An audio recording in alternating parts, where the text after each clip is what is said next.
আসসালামু আলাইকুম রহমতুল্লাহ। সম্মানিত দর্শক শ্রোতা ভাই এবং বোনেরা, আশা করি আপনারা সবাই সহি সালামতে আছেন। পবিত্র রমজান মাস শেষ হতে চলেছে। আজকেই ইনশাআল্লাহ আমরা শেষ তারাবির নামাজ পড়ব। গতকালকে শবে কদরের নামাজ অনুষ্ঠিত হয়ে গেছে 29-এ তারাবির রাতে। আজকে আর শবে কদরের তারাবির নামাজ নাই, শুধু সাধারণ তারাবির নামাজ পড়লেই আদায় হয়ে যাবে। এই সেদিন রমজানের চাঁদ দেখা যাওয়ার মাধ্যমে আমরা তারাবির নামাজ শুরু করে সেহরি খেয়ে রোজা শুরু করেছিলাম। দেখতে দেখতে কিভাবে একটা মাস চলে গেল, এটাই কিয়ামতের একটা লক্ষণ। কিয়ামতের পূর্ব মুহূর্তে নাকি সময় কিভাবে চলে যাবে মানুষ কল্পনাও করতে পারবে না। দেখতে দেখতে বরকতের, রহমতের, মাগফিরাতের, নাজাতের মাসটা আমাদের কাছ থেকে আবার 11 মাস, প্রায় 10 মাস 20 দিনের মতো দূরে চলে যাবে। যদি আমরা বেঁচে থাকি, যারা বেঁচে থাকব তারা 10 মাস 20 দিন পরে আবার ইনশাআল্লাহ এই পবিত্র রমজানের সাক্ষাৎ পাব। দয়াময় আল্লাহ আমাদেরকে নেক হায়াত দান করুন। আজকে সহ আগামীকালকের এই রোজাটার মাধ্যমে মহান স্রষ্টা আমাদেরকে যেন দুনিয়া এবং আখিরাতের কল্যাণ দান করেন এবং মৃত্যুর সময় থেকে জান্নাতে যাওয়ার আগ পর্যন্ত সকল স্তরের আযাব থেকে হেফাজত করেন।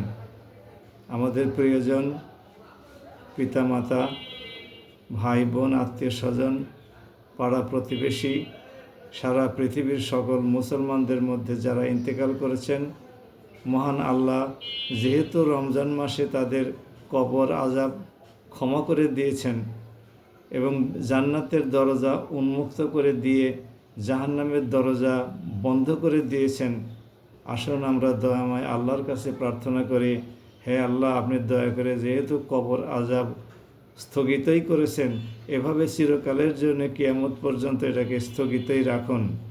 আমরা দুনিয়াতে বহু অন্যায়, অপরাধ, গুনাহ করে থাকি, পাপ করে থাকি। অনেকে তওবা করার সুযোগ পাই, অনেকে তওবা করার সুযোগ পাই না। অনেকে তওবার গুরুত্ব বুঝি, অনেকে তওবার গুরুত্ব অনুধাবন করি না। যেভাবেই হোক না কেন আমাদের এই দুনিয়ার জীবন আমরা অনেকেই শেষ করে যাই আল্লাহর কাছে সমস্ত কৃত অপরাধের জন্য ক্ষমা প্রার্থনা না করেই। যাই হোক, সকল অবস্থাতে সকল মানুষের জন্য আল্লাহ যেন আর কবরের আযাব শুরু না করেন। আসুন আমরা কায় মনোবাক্যে আগামী কালকে পবিত্র জুমাতুল বিদার দিনে, জুমার সময় বা অন্য ফরজ নামাজের সময় আল্লাহর কাছে একটি প্রার্থনায় বারবার করি, উনি যেন কবর আযাব আর শুরু না করেন। যাদের উপরে কবর আযাব স্থগিত করা হয়েছে, বিশেষ করে মুসলমানদের উপরে। আমাদের সন্তান সন্ততি যারা জীবিত আছে, নাতি নাতনি সহ সবার দুনিয়া এবং আখিরাতের কল্যাণ কামনা করি, নেক হায়াত কামনা করি। তারা যেন সুন্দর ক্যারিয়ার গঠন করতে পারে, নেক আমল করতে পারে, সুস্বাস্থ্যবান এবং সুস্বাস্থ্যবতী হয়, সেই দোয়াও তাদের জন্য করি। আসুন দেশ এবং জাতির জন্য প্রার্থনা করি, বাংলাদেশ যেন সামনের দিকে এগিয়ে যায়, শান্তির একটা দেশে পরিণত হয়, সুষ্ঠু গণতান্ত্রিক এবং সুশাসন প্রতিষ্ঠিত হয়। সকল রাজনৈতিক দলগুলোর মধ্যে মতভেদ থাকা সত্ত্বেও, আদর্শগত পার্থক্য থাকা সত্ত্বেও তারা যেন সহনশীলতার সাথে দেশ পরিচালনায় বিরোধী দল সরকারি দলকে এবং সরকারি দলকে গুরুত্ব দেয় এবং সরকারি দলও বিরোধী দলকে গুরুত্ব দেয়। আর বিশেষভাবে আসুন ভাই এবং বোনেরা, ইরানে যে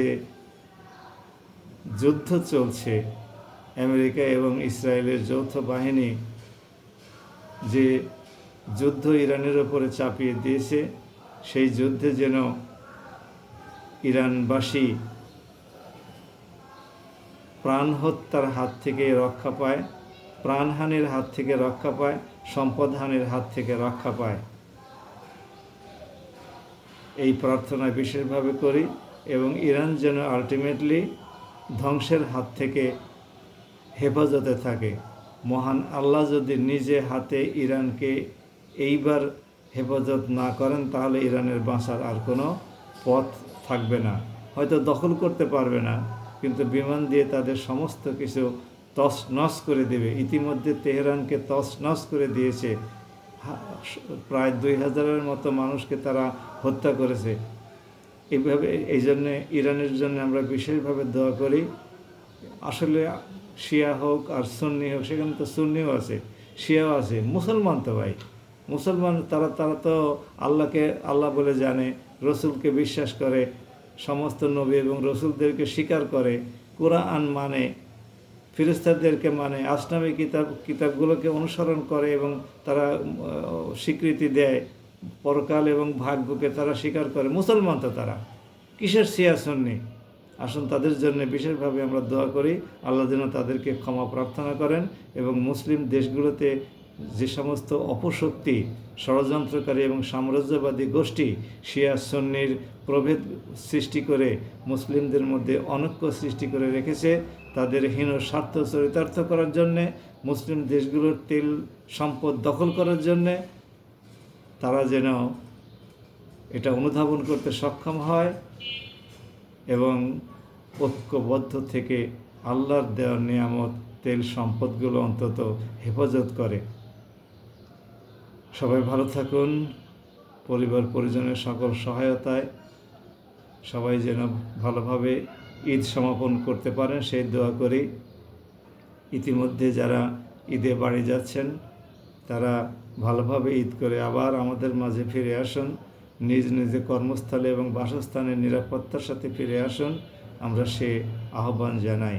আসুন সবাই মিলে সুন্দরভাবে ঈদ পালন করি এবং ঈদের যে রোজার যে হকগুলো আছে সেই হকগুলো আদায় করি, ফিতরা নিয়মিত ঠিকমতো পরিশোধ করি, জাকাত এবং সাদকা প্রদান করি, গরিব দুঃখীদের যতটুকু পারি সাহায্য সহযোগিতা করি এবং তাদের জন্য দোয়া করি এবং আল্লাহর কাছে প্রার্থনা করি আমাদের যে ব্যর্থতা আছে সেই ব্যর্থতাগুলো যেন আল্লাহ ক্ষমা করে দিয়ে আমাদের সমস্ত রোজা, আমাদের সেহরি, আমাদের ইফতার, আমাদের ইস্তেগফার, আমাদের দরুদ এবং সালাম সবগুলোই কবুল করে নেন।